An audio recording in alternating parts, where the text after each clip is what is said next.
Looking for the perfect hidden gem for your next night out? Welcome to Almost on the Lake, where the food is delicious. The service is top-notch.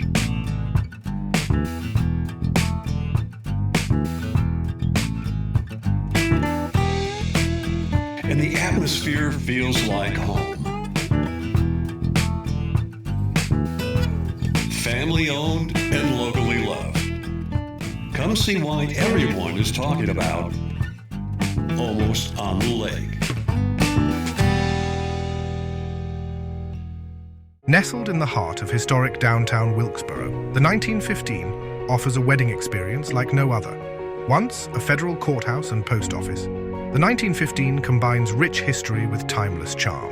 From intimate gatherings to full-day rentals, we provide the perfect backdrop for your most cherished moments. With indoor and outdoor options, bridal and groom suites, every detail is crafted just for you. Make your wedding unforgettable at the 1915, Wilkesboro's historic wedding venue, where your story begins.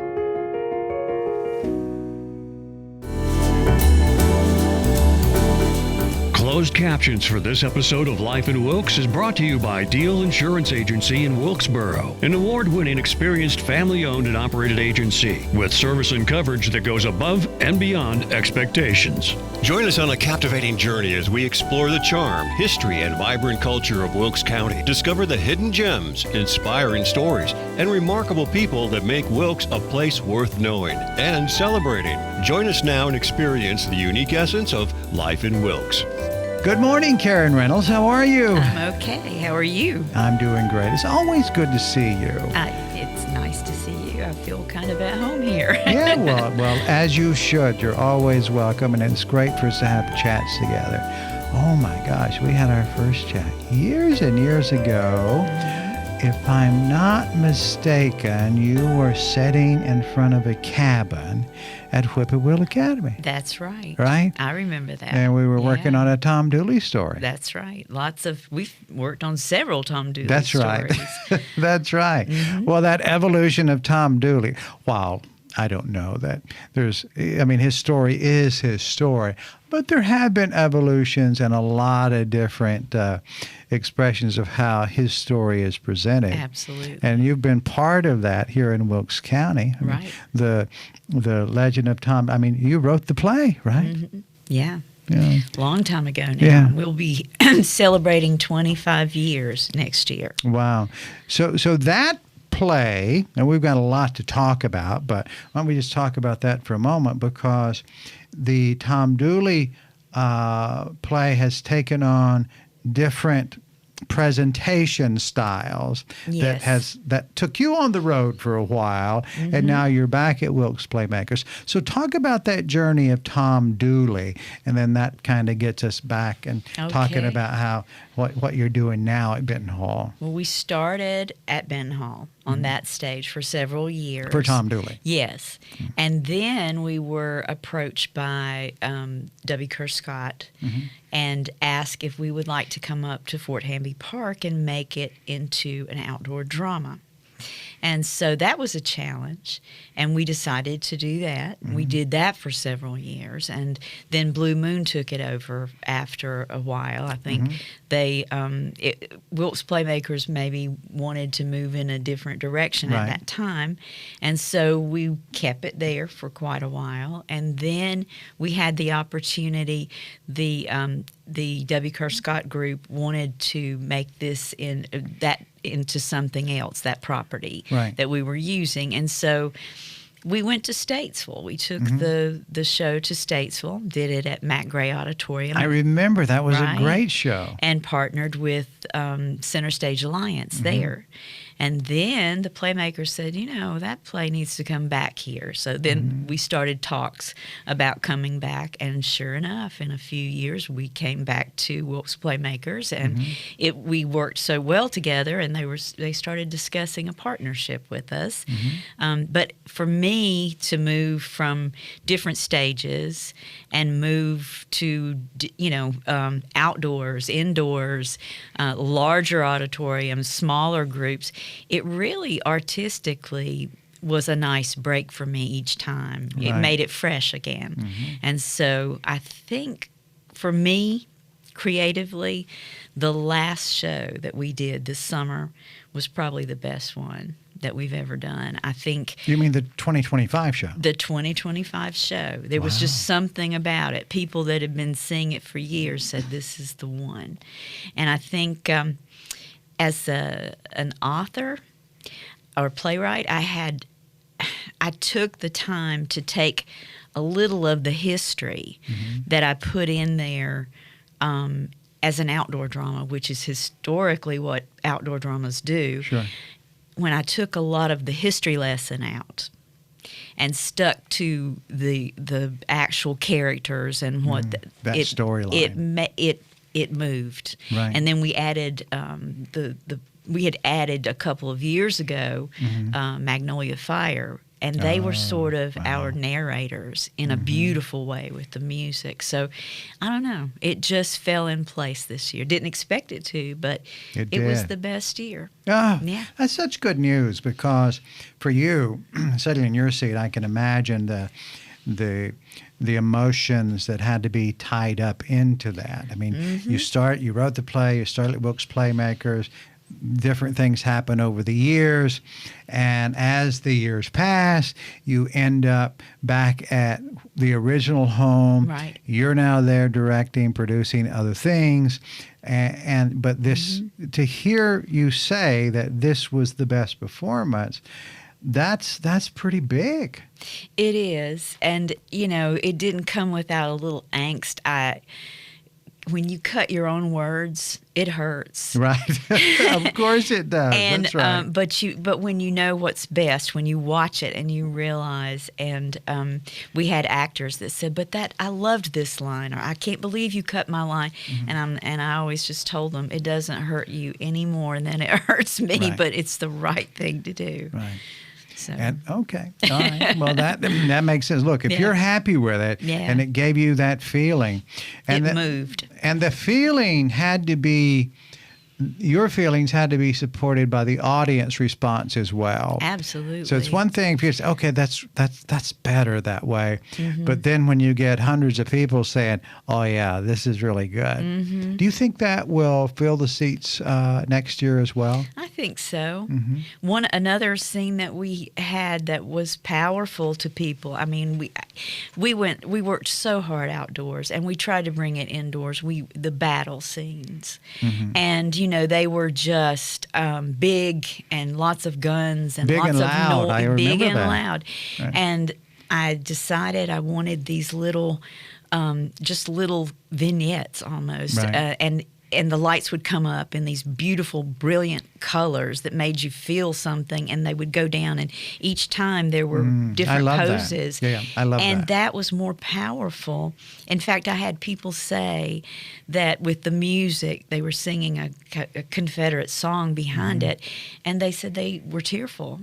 And I thought, I went through all of this very graphic stuff, and it was their imagination I needed to reach out to. And that gave them a stronger feeling than anything else I could have done. Wow. So the last show, and when the curtain goes down, it's always an emotional time one way or the other. Right. Right? But it's all done. You and your husband are at home the next morning, if you even get up that early because you're exhausted. Whenever you got up and you had your coffee or what were those conversations? What was that conversation like? Pretend we're a fly on the wall. What did the two of you look at each other or look in your and just what did you say? What were those first words? The first words, I'll be honest, before that first drink of coffee was, "We're getting too old for this." So I wish I had a better answer for you. No. But that's the truth for any production. Oh, yeah. It is grueling. The schedule is, especially if you're directing, you're producing, you're doing all of these things, and it's your baby too, then it's an extra layer of, I would imagine, physical and emotional. You're protective of your baby, and you're very protective. And Right. but this year I didn't have any regrets. Right. That's None. great. That's great. Well, we can't do anything but celebrate with you and your husband on the passing of time, because good things do happen. Look, you said it. You felt something special about this one in a way that you hadn't before. I love the addition of those still shots. I just thought that was so dramatic. It was very powerful. And I think. I thought two things. I said, well, I would see that on a big stage somewhere, with a big production.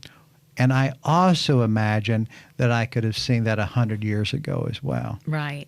That same type of effect for basically the same reasons that you did it. But now it's playing well with the audience, so that's great. All right, so you're back at Benton Hall. You're all settled in. All the stage settings that were at Blue Moon are now back there. And what are you doing now? What's happening at Benton Hall now with Wilkes Playmakers? What are you excited about now? We're doing The Play That Goes Wrong, and that opens in 3 weeks and 2 days. Okay. I tell the cast every day, you do realize, so that they're working on those lines. Right. And it's been a different animal for us, because it's the set is alive. It's its own character. Right. It does crazy things, and I'm not going to share those with you, because we would ruin the surprises. Right. But and there's physical things, girls flipping and falling off of things, and just things you can't. I'll just be quiet about that. But there are a lot of good things that are going on. Well, I've seen it before years ago, and I think you're exactly right. And I'm sure that some of those roles and positions would have probably precluded some of the Blue Moon folks, just because that's going to hurt. Yeah. But after this is over, I am serving as a board member there now, and so I'm enjoying that and being involved with those things again. Good. But I won't be directing again until the end of 2026. I'm taking a little hiatus, but what I will do when I do come back is something I love very much, and that's we're bringing back The Wizard of Oz. Oh, that's great. And that's, I loved working with the children.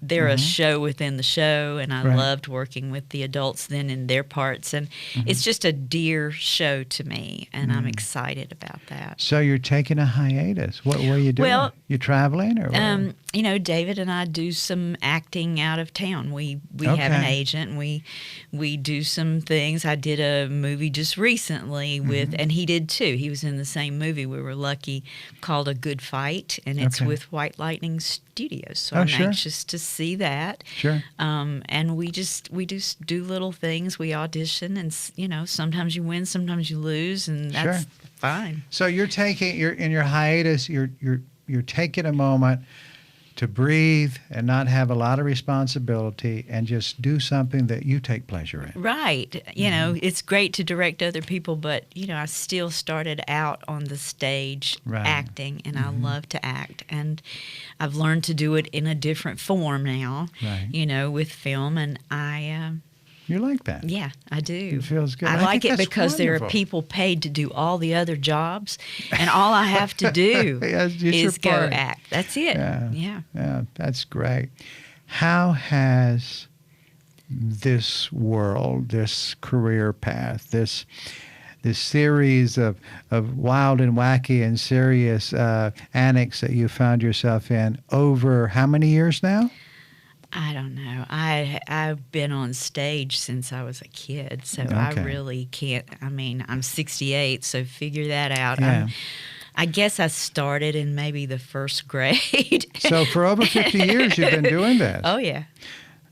How has it it's kind of difficult because you were a kid when you started. So I was going to say, how's it made your life better, improved? It's really all you've known, right? It's just, I think there are things in people sometimes if they listen to that little voice, that are just burning, and for whatever. And most of the children that I went to school with laugh if they come to the show or something. They go, well, I was in one of the plays she wrote in the third grade, Right. because I was always writing. So you were writing even when you were a Yeah. kid. Edith Marie Carter from Whippoorwill. She sure. gave me a letter, and I treasure that letter, because I was just a very little girl, and I came up to her, and I said, this thing you're doing for Christmas, this play, I don't think it's very good, but I've written one that I'd like for you to read. Well, Right. we didn't do it, Right.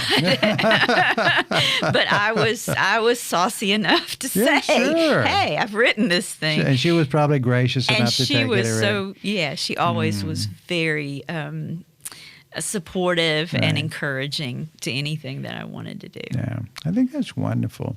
How do you suppose that your path, when you look at your path of life and what you've done, what you're doing, and when we take the lens from your life and then put it on Benton Hall and Wilkes Playmakers with the programming that happens there for kids and kids that have never acted before. Right. How does it change and benefit their lives and their families' lives? I think I think everyone needs an outlet, and I think that theater kids, people for some reason have it in their head that actors are just these wild creatures that do all the. Listen, these kids are too tired to get in trouble. They really Right, are. I right. mean, rehearsals are so lengthy, and it's such a commitment. They learn commitment with being on stage, and they learn that really fast that if they're not there, that other people suffer. And they're not really popular when they come back from missing a couple of rehearsals, or, there's Right. just, and they have to memorize lines, and or they may learn to work backstage to appreciate being on stage. But it's There's teamwork, right? It's teamwork. Right. And they really have, I've found that most of the kids that I've seen grow up to be lifelong friends, because they share this little piece of energy or Right. from their soul, together as their little kids, and you can't replace that, with anything else. That's just a bond for life, People I was at community college with in theater, I'm still friends with those folks to this day. And So these relationships are lifelong. So if you take a young person and they have this experience, yes, it's hard work, but the payoff is more than just that one performance. If they It stay is. in, then they're going through life with friends. Absolutely. Not everybody Absolutely. has friends, do they? Not everyone. And, some children they're not very good at sports. They aren't the musicians. They're not, there's so many things out there playing in the band. Right. And this gives them a place. And, Do you find, Karen, that as these younger people become actors and actresses or backstage talent, whatever it may be, do you find that as time passes, their confidence level increases, their yeah. skill set levels increases, and then maybe some of those things that they weren't good at or afraid to tackle before, then they begin to take on a broader scope of life. Is that true? Yes. A lot of the children that come to us are very shy at first, and they don't have as many friends, and they're not fitting in. And we give them a home, we give them a place, and their confidence grows, and they start branching out and doing other things too. And that obviously would carry over to school. And Yes. so here these kids are that are a little shy in school. Maybe they're not doing much and not participating much. They get involved with theater and they commit to it, and they learn those relationship responsibilities and how important that is. And then all of a sudden, they Right. start making more friends at school. They basically learn to express themselves, Right. And maybe they weren't able to do that before. Yeah.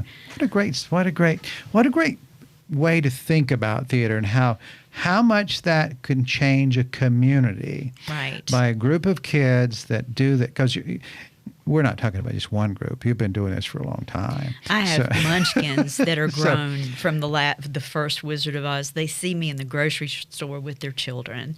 I find all these munchkins, and some of them I don't remember their names anymore. It's been so long. Right. But yes, it's and I can't tell you how excited I am that in another year I get another set of munchkins. That's So- wonderful. So, Munchkins 2026. Here we come. 2026, absolutely. Oh, that's so exciting. As you look at theater in general now, you look at community theater in general, because you obviously are aware of things that are going on around the region, maybe around the country.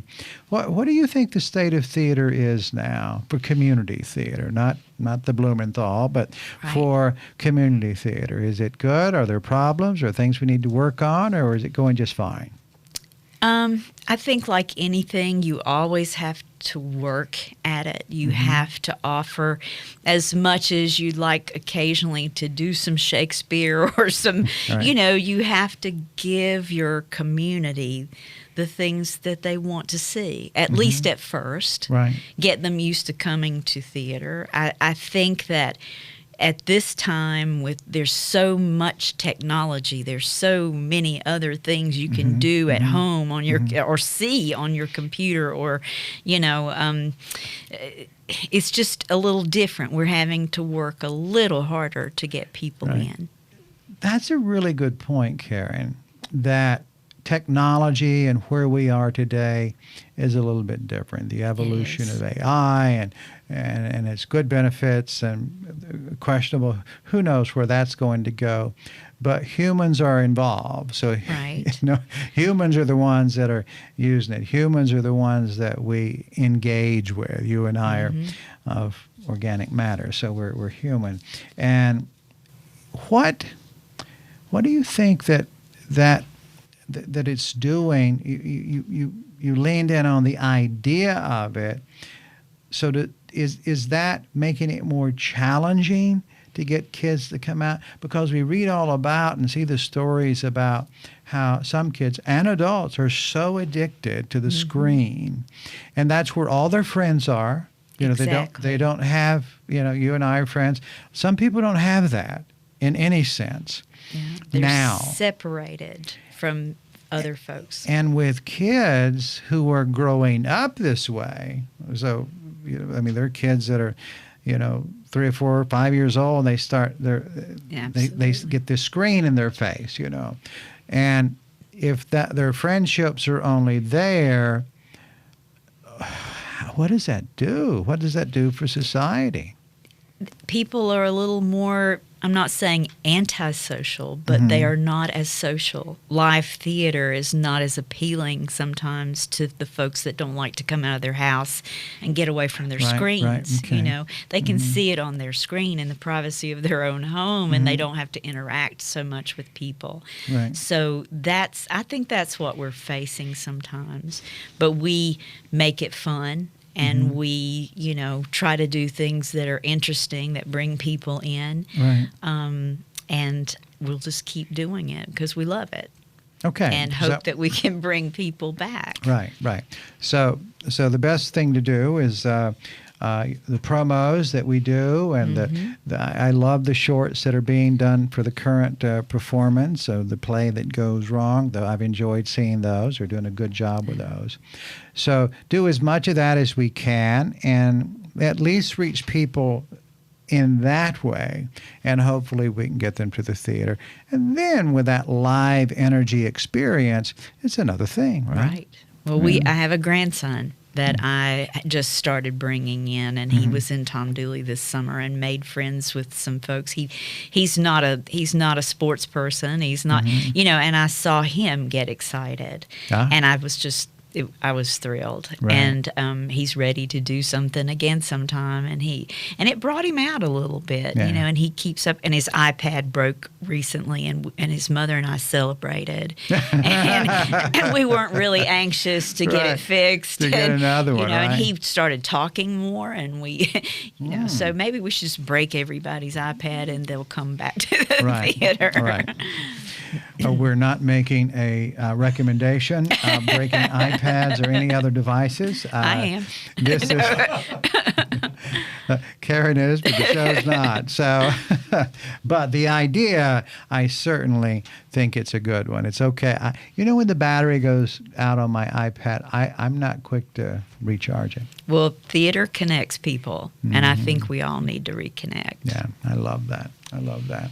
Where do you, I know you're taking a bit of a hiatus, but coming up soon, but you'll be back real soon. Well, and I'll be on the board. I mean, I'll be Right. involved in things, but just not directing for a Right. while. We've got so many talented people that are Right. going to do some directing. And that's part of, you're a mentor, you'll be a mentor for all those people anyway. So Well. you want to provide them a bit of guidance, so shaping them or helping them, inspiring them. Maybe that's the right And word. we've got a lot of young people interested in film. So, I'm Love doing... that. Love that. Yeah, I'd done during the COVID stuff, I did a Zoom film thing, and some of my friends, we all got together and we would film auditions, and then we would look at and critique and things. Oh, that's and these great. young people Love that. want to do that now, and they're excited.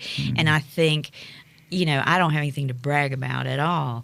I've just enjoyed being on film, and the thing I like is I thought it was this magical thing that I couldn't touch or reach, Right. and I finally got brave enough to try. And you did it. And these young people now see that you can do that, and they're excited and they want to try, and they're brave enough to do it at 14, 15 years old, and I'm thinking, that's a good thing. Sure. I'm excited about that they're brave enough to jump in there. I wasn't. I Yeah. was scared. So Well, I think as you were growing up, the exposure that you had compared Right. to what it is now was considerably different. That a lot of people have done incredibly well online with YouTube channels and that have enormous numbers of followers. And there are some that focus on kids. And Right. it's like anything else, you kind of have to monitor what's good and what's not, or appropriate for your family. But I think that opens up the world for a lot of people to express themselves. yeah. Well, I think so, and I think I've landed in a good place at this time in my life. I think Wilkes Playmakers, there's such a good group of people there, and they're anxious to reach out in the community, and I just like the things they're doing. I Yeah. feel comfortable there now, and I'm excited. Welcome home. Thank you. It's always nice to come back home. Not long ago, I'd written a poem about this recently, and I was there was a little round garden in the front yard, and I thought, well, that would be nice to put some plants, but the deer are prolific, they eat all the hostas and everything. I said, I'm going to go to the plant store, the gardening center, and talk to someone about deer-resistant plants. Well, Karen, as it turns out, deer can't read labels. And I planted the most beautiful round garden, this little round garden, and the deer eat, not just nibbled on the plants, they eat them to the ground. And so I took pictures with the thing, and I had my receipt, and I went back to the garden center, and I said, well, it hadn't been long, and we got these planted, but the deer eat them. You see, they just nibbled on the leaves a little bit, right? I said, no, here, look at this picture. Oh, it's not there. Well, some deer. Some deer obviously will eat plants. I said, well, do you have any that are even more deer resistant? And so I got a few at a considerable discount considering what had just happened. And I planted those. Karen, deer do not read the labels. They've gone to a seminar, which has been, it was like Deers United for culinary experiences. And they were told that anything that the humans are saying are deer resistant are really delicious, tasty plants. So eat those first. So the deer go to those seminars, they hear that, and then they come back and they do that. Big success story for the deer. And so the second round did the same thing. I said, okay, I don't think I'm going to do any more of this because I got deer resistant plants, and then I got the plants that are super deer resistant, and they're just not, well, they did that. So last November, I'm looking, and what am I going to do with this garden? And it just dawned upon me, I'll make a rock garden. I don't think deer will eat rock. And so it took me about 4 months because I would go on the properties and I would, as I was cutting a path to do some exercise on. And I would just take a 5-gallon bucket and I'd pick up rocks. It'd be big rocks. Sometimes I could only carry like one rock because it was so heavy. And now it's a beautiful rock garden. And I think sometimes in life, our performances are challenged by obstacles. But if we just keep on going, if we just keep on pushing forward, beautiful things can happen. They can. Yeah. They can. It sounds like, and they are for you too. Beautiful things around every corner if you just look. Yeah.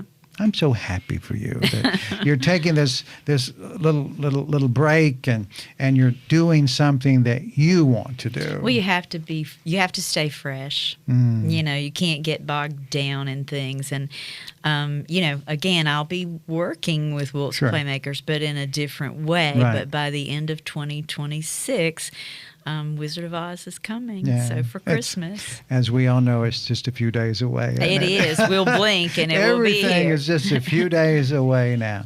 Well, Karen, it's been great having you in. I mean, this is wonderful. We'll catch up again, maybe in the springtime, and see how your break is doing, and hear about all the movies you're acting. I don't have a clue. You just have to wait. You get to a certain age too. Right. And for me right now, I'm working on the gray hair because at my age they want ladies with gray hair. Oh. And so I'm working on it, but mine are just not coming in as fast as some people. I told my daughter, no, we're not fixing my hair. We're not putting color on it. And she just looked at me and she said, you will be back. But